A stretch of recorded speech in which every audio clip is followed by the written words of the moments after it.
An unprecedented incident occurred when a U.S. civilian high-speed vessel violated Cuban territorial waters and was attacked by the Cuban Coast Guard, resulting in the deaths of 4 American passengers. With tensions already rising between the US and Cuba, this incident is expected to further escalate the situation. Today we'll take a closer look at this issue. Let's get started, but before that, to stay ahead. If you want to stay updated on international affairs more quickly, please make sure to subscribe to Censor Studio. A Wall Street Journal report states that on February 25th, a privately registered high-speed boat from Florida had a shootout with the Cuban border guard after entering Cuban territorial waters. It was only 16 kilometers off the coast of Cuba, and the attack was initiated by the American private high-speed boat. The Cuban border guard approached to identify the unknown person who had trespassed into their territorial waters, but suddenly the American private high-speed boat opened fire on the Cuban border guard. In response, the Cuban border guard returned fire, leading to an exchange of gunfire at sea. As a result, 4 people on board the American private high-speed boat were killed by the Cuban border guard. 1 Cuban border guard commander at the scene and 6 people on board the American private high-speed boat were injured and were rushed to the hospital for treatment. It is still unknown why this American private high-speed boat entered Cuban territorial waters.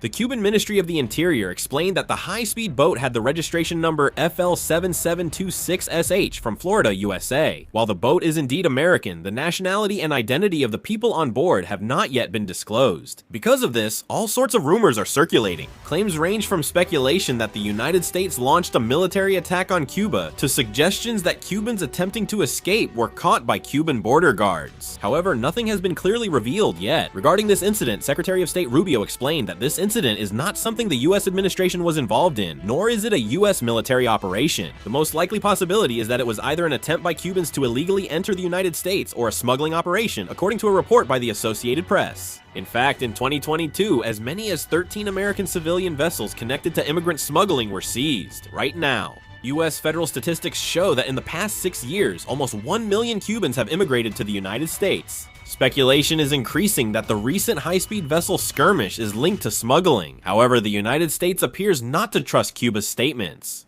Currently, Secretary Rubio is attending the Caribbean Community Summit. However, at the summit, Secretary Rubio stated that the United States will not base its judgment on Cuba's announcement, but will independently verify the information and draw its own conclusions. He also explained that such a skirmish is a very unusual incident. Also, James Uthmire, the Attorney General of Florida, stated on X that the Cuban government cannot be trusted and that they will do everything possible to hold these communists accountable. He said he has instructed prosecutors to launch a separate investigation in cooperation with federal and other state law enforcement agencies. The question is the timing.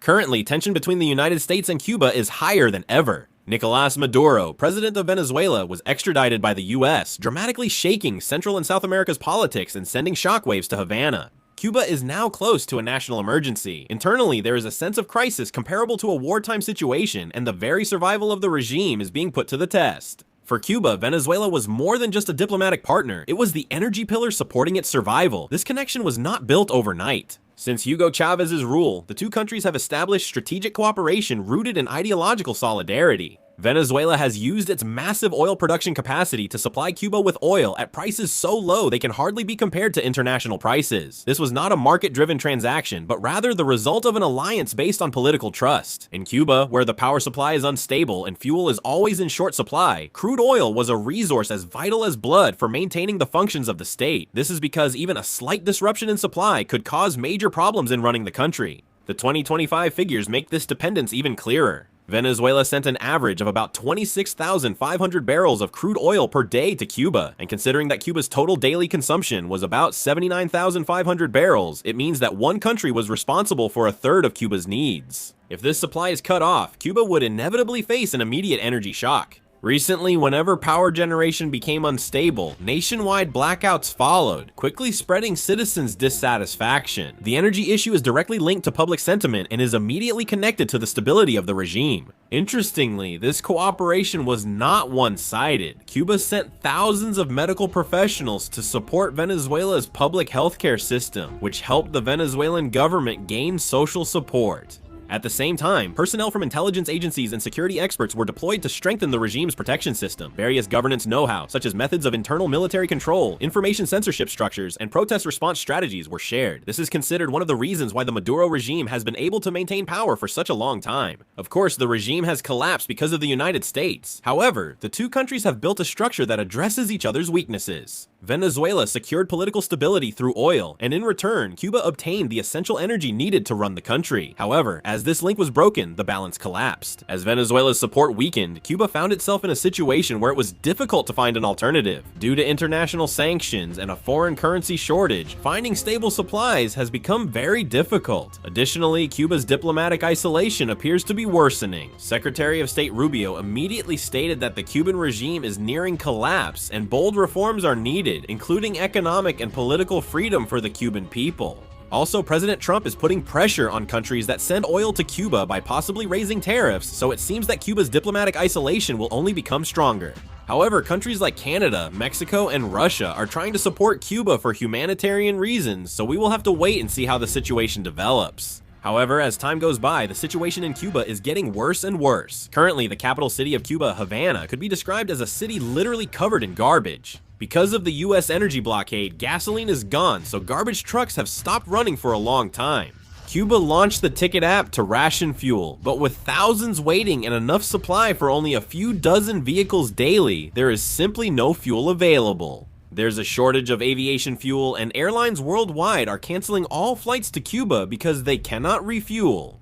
Cuba's oil imports have fallen to zero for the first time in 10 years. Tourism, once a key source of foreign currency, is collapsing due to flight cancellations and fuel shortages. There are also shortages of drinking water, electricity, and even medical services. In short, the country is on the verge of collapse. But in this situation, there was an incident where a US civilian high-speed vessel was attacked. It's clear that the US civilian vessel was at fault because it crossed into Cuban territorial waters. The US could use this as a reason to further strengthen the blockade against Cuba. If it is confirmed that Americans were harmed in this engagement, Washington could consider several response options. The first thing that could be mentioned is strengthening maritime control. This would involve significantly increasing US Navy and Coast Guard patrols in international waters near Cuba and expanding inspections and searches of suspicious vessels. This could put pressure on Cuba. If the situation gets worse, even limited maritime blockades could be considered. Delaying customs clearance for fuel or supply ships to Cuba, restricting insurance, and limiting port access could also be used as indirect measures. If this occurs, Cuba's logistics costs will rise and its foreign currency situation will tighten. Next is financial pressure. The US already has tough sanctions, but adding more could further freeze overseas assets of top Cuban leaders, military, and intelligence officials. Expanding secondary sanctions to third country banks and companies would make doing business with Cuba even harder, especially if the scope of sanctions is expanded to include brokerage firms or ship insurers involved in energy transactions. It could become even more difficult for Cuba to secure crude oil. In addition, political pressure tactics could also be used. If the United States openly backs a government in exile made up of Cuban dissidents abroad, it could have major symbolic impact. Taking actions that give political legitimacy would pressure Havana, even without official recognition. Meanwhile, highlighting Cuba's human rights issues internationally could further isolate it diplomatically. The problem is that these options are interconnected. If the United States puts this much pressure on Cuba, there is a high probability that the number of Cuban refugees will increase significantly. In that case, since the refugees tend to head to the United States, it could actually end up causing harm to the US itself. So the United States needs to take a stance where it allows Cuba to maintain its current state to some extent, while still increasing the pressure. In fact, while military pressure could be an option, since all the focus is currently on Iran, it might be difficult to apply military pressure right now. Even without military pressure, Cuba is certain to collapse on its own, so military action seems unlikely.